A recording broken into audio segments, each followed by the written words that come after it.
No niin, morjentes. Ja tästä meidän sähkömussukasta on puuttunut vähän tämmöisiä niin kuin talvikäyttöön tärkeitä juttuja vielä, niin nyt olisi aika laittaa niitä nyt sitten kuntoon. Ja ensimmäinen on se, että kuljetuskapasiteettia tarvitaan lisää.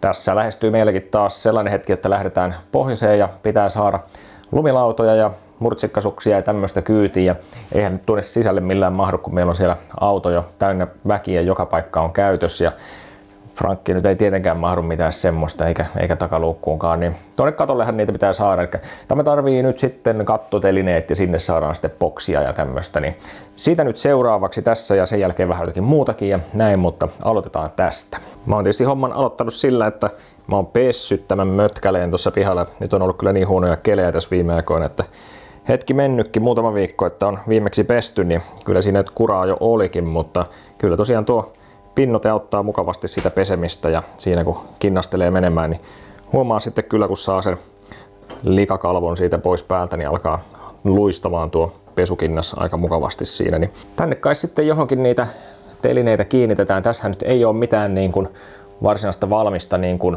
kattokaidehommaa täällä eikä mitään. Tässä ei mun mielestä oikein ole mitään kummallisia paikkojakaan näkyvissä, että katsotaan nyt miten se tulee, että liekö se sitten ihan tuonne ovitiivisteen väliin tässä tapauksessa, vaikka kuinka se tulee, mutta ehkä se kohta selviää.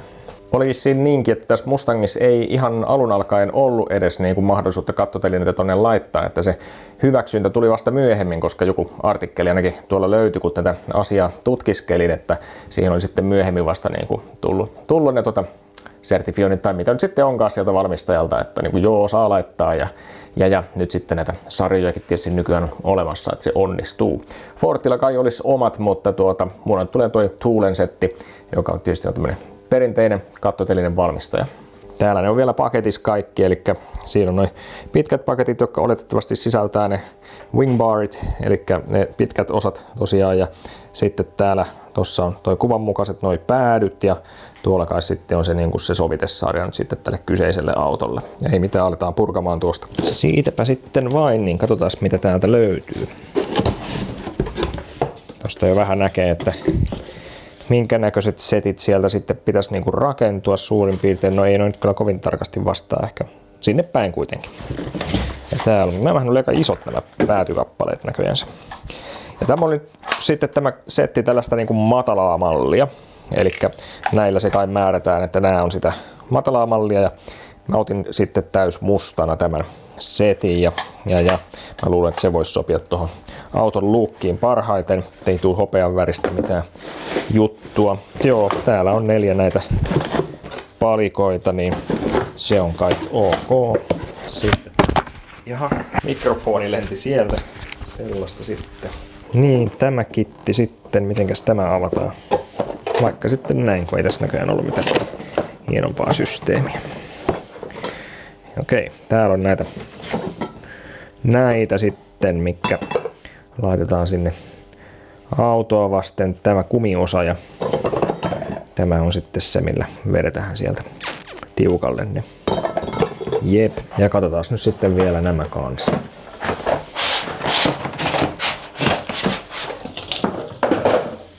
Eli tää oli tällainen Wingbar Edge. Tää oli kai vähän niin kuin se parempi versio näistä wingbareista, mutta sittenhän olisi vielä se semmonenkin, mikä toisaalta kiinnosti kyllä, minkä saa niin kuin vedettyä sieltä auton katolta niin kuin sille jonkin matkaa niin kuin sivulle päin, jolloin se on helpompaa niin kuin sitten se boksin täyttäminen ja purkaminen, mutta se oli sitten taas semmoinen kanttimallinen se itse tämän kiskohomma, niin se jotenkin ei muista ollut taas niin miellyttävän näköinen, niin sitten kuitenkin päädyin tähän siipimalliin. Joo, mä pahoittelen, että mulla ei ole mitään kovin siistiä asennustilaa täällä tallissa käytettävissä, mutta tämä tuoli saa nyt kelvata ja katsotaan miten tää lyödään kasaan ensin tämä kyseinen teline tässä. Niin mulla on tässä yksi tämmönen siipi tässä näin ja sitten tämmönen päätypala täällä, niin nämä on tosiaan sillä lailla merkattu, että pitää vähän tuolta ohjeesta aina katsoa, että mihinkä mikäkin kuuluu. Tuossa nyt toki on sitten hyvin selvästi tuollainen auton kuva merkattu tuohon keskelle tuota ruutua, eli siitä näkee, että jop, tämä on vasemmanpuolinen pala tämä. Löytyy myös tämmöinen tarra-arkki, mä oon siitä 2 jo ottanut. RL, eli rear left on tämä vasen takajuttu. Pannaan se tohon noin. Niin, jää siihen sitten itselle tommonen muisti. En tiedä pysyykö tuo tuossa, mutta jos se pysyy, niin sitten seuraavana vuonnakin näkee, että ai niin, tämä oli se. Ei tarvitse välttämättä kaivaa tuota ohjetta. No, tämä on helppo laittaa paikallensa. Täällä on vain tällainen mekanismi, että tuommoinen kiristyspultti juttu tuossa joustaa sen verran, että se laitetaan tänne näin. Vähän painetaan tuosta, että se lähtee tuonne menemään. Ja kuinka ollakaan, tuolla on sitten kolo, mihinkä se lukittuu, kun se pukkaa sinne. Kyllä kajahtii. Se on nyt siellä. Täällä on sitten tätä säätöjuttuja tuolla, mutta siihen me ei nyt vielä mennä sen tarkemmin. No, se taisi jäädä äsken näyttämättäkin, että kun tämä palikka tulee tämmöisenä, niin tietysti ensimmäisenä pitää tästä tämä muoviosa vetää pois, että pääsee sitä tuonne sitten asentelemaan. Niin se on vähän tiukas siinä, mutta tuolta kun vähän nyppää, niin sen saa siitä sitten pois. Tämä laitetaan sitten lopuksi vasta paikalleen. No joo, seuraava juttu voisi sitten olla se, että kiepautetaan tämä tästä toisinpäin. Näin. Niin täällähän nyt olisi paikka tälle kumitassulle sitten, mikä tulee sinne auton maalipintaa vasten. Siihen me ei haluta laittaa mitään muovia tai metallia suoraan. Niin, tästä pitää taas katsoa, että mikä kuuluu mihinkäkin. Täällä on nämä numerot, tuossa lukee 815 esimerkiksi tässä nyt, joka tulee taakse vasemmalle tässä tapauksessa. Niin, täällä on vaan tämmöiset kumiset reunat, mitkä pitää saada tuohon paikallensa. Niin laittaa ensin tuon toisen ja sitten vähän painaa, niin saa tämän toisenkin pään täältä ehkä sitten menemään. Sen siinä joutuu kikkailemaan, mutta kohtuullisella vaivan näöllä sen saa sinne paikallensa. Nyt se voisi alkaa olemaan siinä paikallensa. Ja yksi juttu tästä vielä puuttuu, ja se tulee tuohon. Eli tämä kiristyskäpälä sitten vielä viimeisenä, niin näitäkin oli 2 sorttia, ja tuolta löytyy numerot sitten stanssattuna tuolta. Tässä oli 060 tänne taakse, niin se vaan lykätään tuohon, niin se on siellä. Nyt on periaatteessa aika hyvässä mallis. Sitten pitää säätää vielä tämä etäisyys oikeaksi. No niin, nyt sitten tosiaan täällä olisi tämmöinen asteikko, minkä mukaan pitäisi kiristää sitten tämä niin kuin, tai no voi kai löysätäkin, mutta tässä tapauksessa varmaan kiristää niin oikeaan mittaan tämä koko hökötys. Niin tuolla on noita kirjaimia sitten, niin katsotaan ohjeesta mitä se sanoo. Tuossahan näkyy suoraan, että esimerkiksi wing bar edge tuolla ylhäällä, niin tuolla nähdään, että M-kirjaimeen pitäisi niinku kiristää toi asteikko. Selvä. Ja edessä se oli sitten tosiaan J-kirjaimeen. Pikkasen eri pituudet tai leveydet, kun päin ajattelee, niin tulee sitten näille telineille edessä ja takana. Tässä voin varmaan käyttää tätä mukana tulevaa juttua. 5 millinen tämä oli sinänsä, että voihan tässä käyttää jotakin ihan muutakin välinettä tähän, mutta otetaan tämä.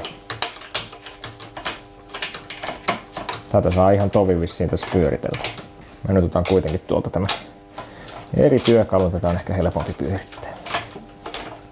Seessä mennään. M oli tavoitteena ja M saatiin. Se on tuolla. Sama toiselle puolelle sitten vain. Ja seuraava juttu on täällä sitten jo lasilla odottamassa. Eli tässä on ohje sitten siitä, että miten noi telineet pitäisi sijoitella tonne autoon. Eli tuolla tosiaan niin toi Z-mitta olisi nyt tosta niinku tuulilasin yläreunasta, se olisi 210 milliä.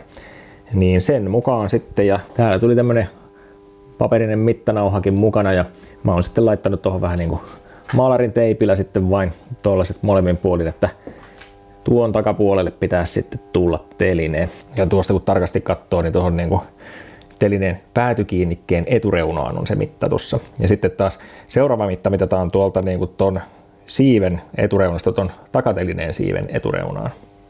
Ok. No sitten vielä, jos tässä kohtaa haluaa olla oikein ovela, ja tietysti mä haluan ainakin yrittää olla, niin tuonhan voisi laittaa PPF, eli tätä maalin suojakalvoa sitten, tai maalipinnan suojakalvoa, tonne mihinkä noi kumitassut sitten ottaa kiinni, niin saa pientä lisäsuojaa sitten sinne.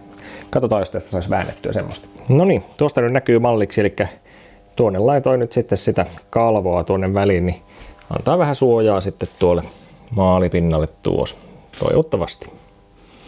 Ehkä tuonne alapinnalle kyllä olisi voinut laittaa, mutta eipä se toisaalta siellä oikein mihinkään näy sitten se, että tuo koura on sitä tuolta kiskonut. Täällä on takana samantyyppistä tilannetta kanssa. Ja onhan tuolla tuota boksiakin nyt jo koesovituksessa.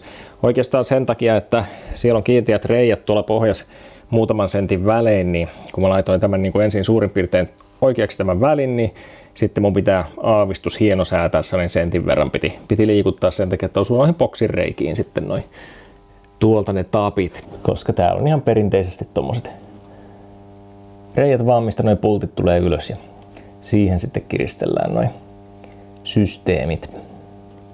Nämä on ihan turhan pitkät nämä pultit, pitää katsoa, joudunko mä sitten joko lyhentää nämä tai sitten hankkimaan lyhyemmät tähän. Kun ne on ollut noissa pyörätelineissä mulla tuolla katolla, niin niissä pitää olla vähän pitemmät, niin iso ne kiristyssysteemit semmoista, että ne vaatii vähän sitä pituutta, niin siitä ei ole ehkä aivan näin paljon tarvittaa sitten tässä, mutta katsotaan nyt, jos ne menisi tuollaisena. Nyt sitten vain tämä kiristys, eli tämä kourahan täältä sitä vetää tosiaan tiukemmalle ja tuo sitten ottaa tuosta vastaan ja tietysti sitten toisella puolella kans. Ja tällä sitten vain pyöritellään tästä ja tässä on niinku momenttia vain itsessään, että tämä pitäisi sitten napsahtaa, kun 3 newtonmetriä tulee täyteen. Se tuntuu paljolta näin, kun tässä ei ole mitään niinku vipuvartta. No, sieltä se tuli.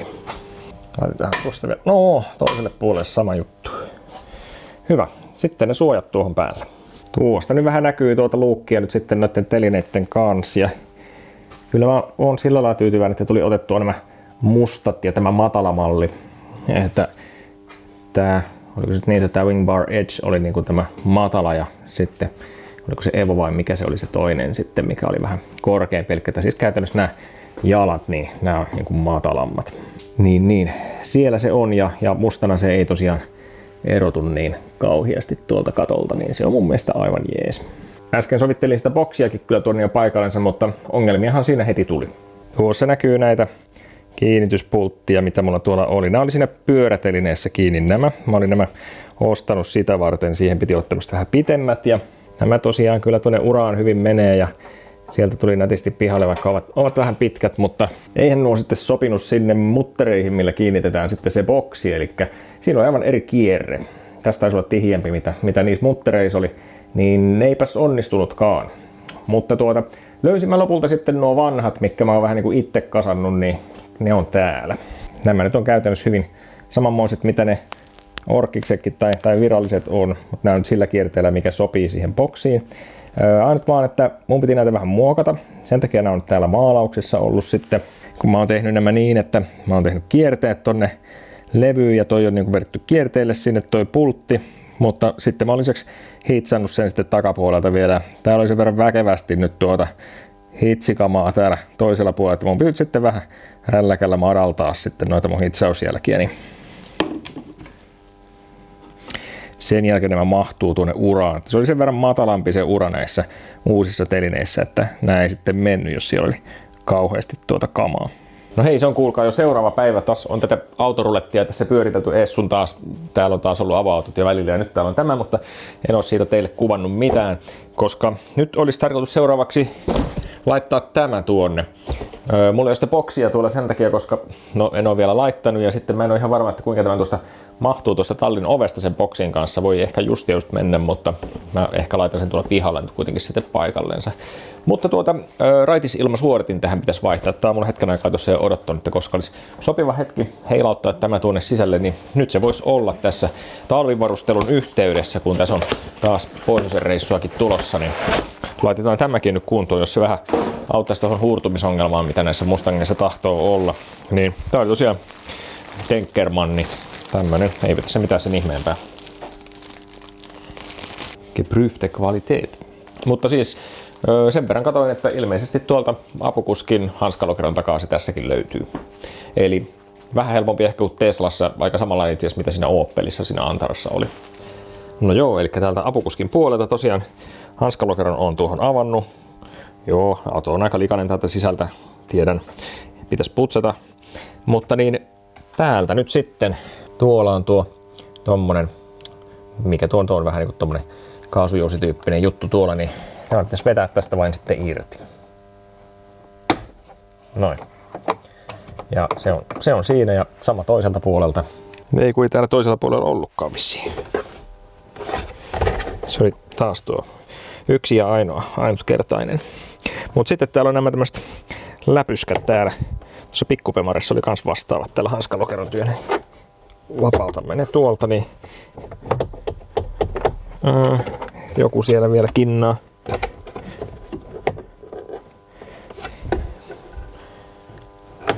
No, nyt kun osas oikealla lailla tehdä. No niin, sitten täällä olisi tämän näköinen näkymä, kun luukku on saatu auki. Eli tämä tässä on se kotelokansi, mikä pitää saada auki. Joo, tosiaan täällä olisi sitten, täällä on tämmöiset klipsut. Ja tämä tosiaan taittuu tästä näin. Tuossa on niinku saranat, täällä näin. Niin, noita pitää pikkasen niinku tuolta kääntää. Tuosta taivuttaa, että tuolta mahtuu tulemaan välistä pois tuo juttu. Sama juttu täällä toisella puolella. Tuosta pitää pikkusen kääntää noin. Ja sitten tuolta ylhäältä, mistä näkyy nämä lipat, niin pitää vetää sitten vähän. Ja siellä on tommonen joku johtosarjakin saatu sopivasti eteen. Ja sen verran pääsin kokemusta kerryttämään, että tämä on aika terävä tämä metallireuna tässä, että siinä saa sitten sormensa revittyä aika mukavasti, kun tuonne menee sörkkimään. Että hanskat on ihan jees. Tuolta tulee ensimmäinen. Noin. Mitä ette nähneet, mutta sieltä se kuitenkin tuli ja taas tuli sormiin kipiää. Mutta nyt täällä olisi vissiin sitten tämä saatavissa tämä vanha kaveri täältä pihalla.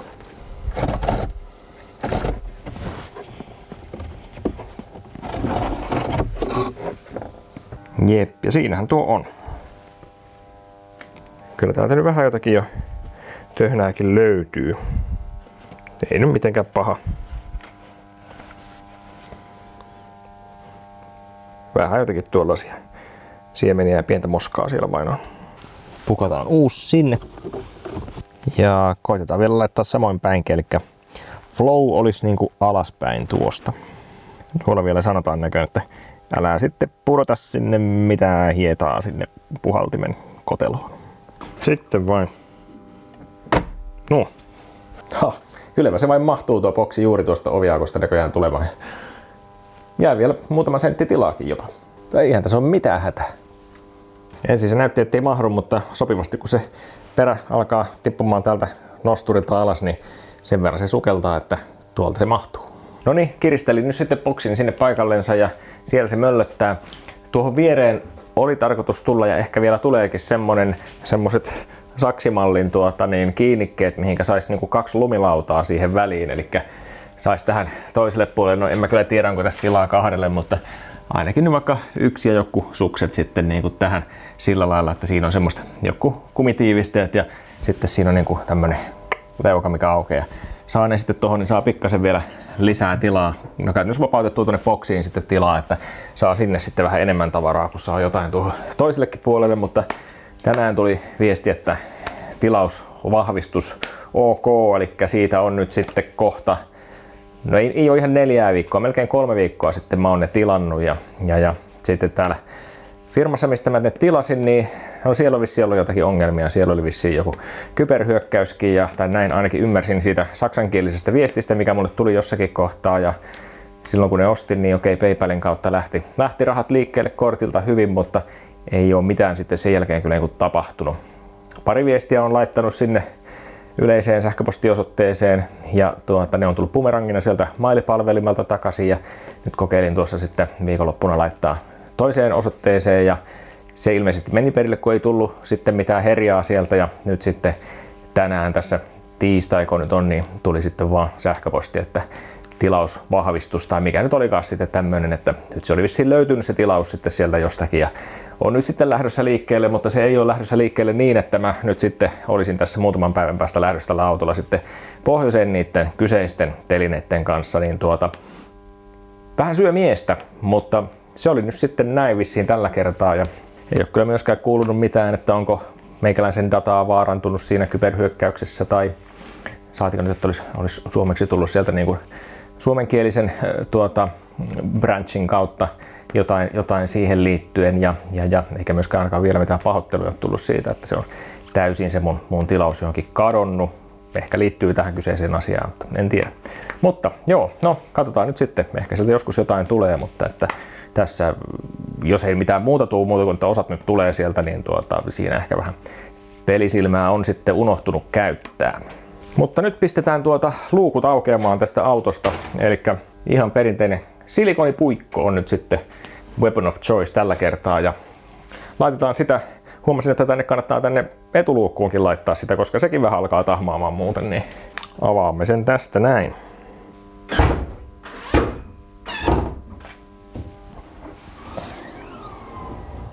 Joo, tämä on tosiaan tiivistetty niin, että tämä on oikeasti tiivis. Täällä on sekä ylhäällä että täällä. Itse asiassa ei tässä.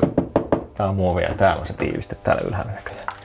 Sinne pitäisi nyt saada tätä puikkoa puikoteltua. Katsotaan miten täältä tulee. Oikein tiedä tuleeko täältä mitään.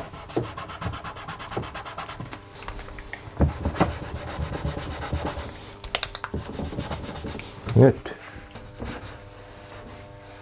Maalipinta ja silikoni ei sovi hyvin yhteen, mutta pannaan nyt kuitenkin näihin tiivisteisiin sitä. Tai siis eihän se haittaa maalipinnallakaan muuta kuin siinä vaiheessa, että jos pitää jotenkin maalata, niin sitten onkin ikävää.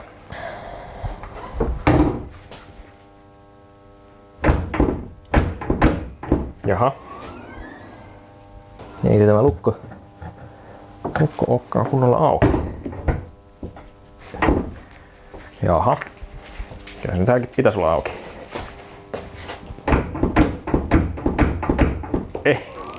Jaha. Ja tälle tuli nyt sitten mikä? Otetaan nyt joku salpa jumis sitten.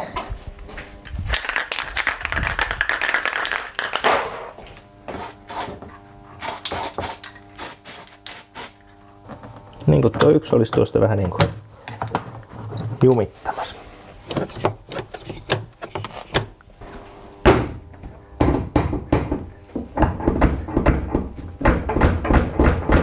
Ei se kyllä mene.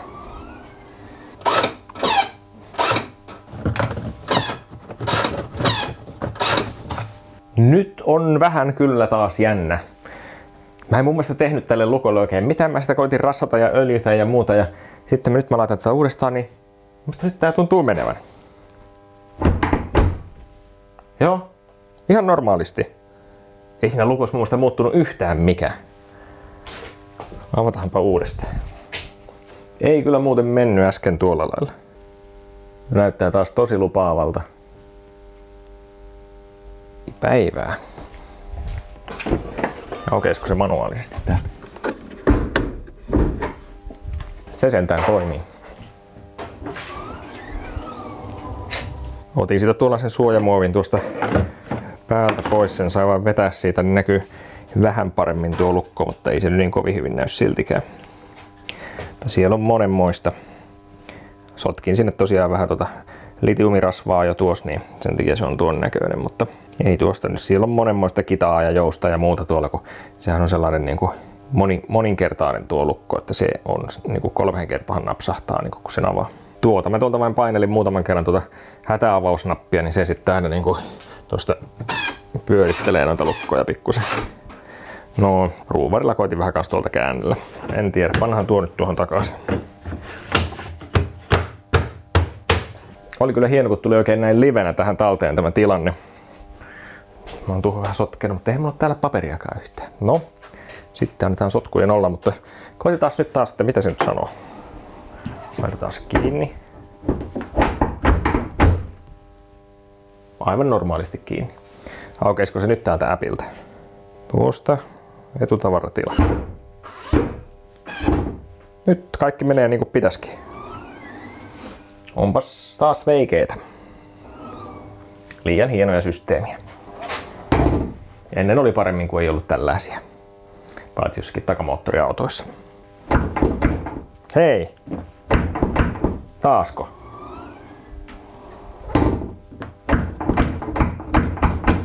Nyt se tuli uudestaan.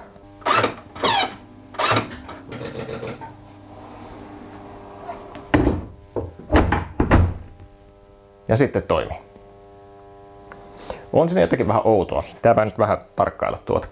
No, laitetaan nyt kuitenkin näihin ovihinkin, että katsotaan käykö niin, että enemmän käy auki sitten.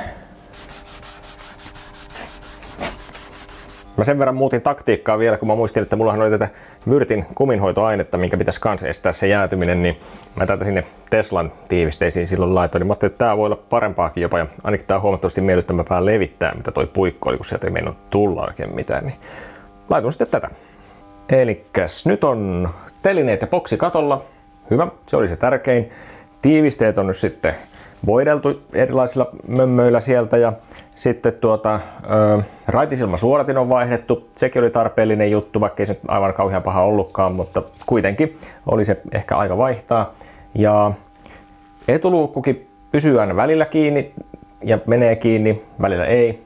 No se ei ollut niin hyvä, se oli tämmöinen uusi juttu tässä nyt sitten ja tosiaan sekä ei ollut hyvä, että multa puuttuu nyt telineistä osatavarasta vielä, mutta että kuitenkin pääasiassa metiin oikeaan suuntaan, vain hieman takapakkia.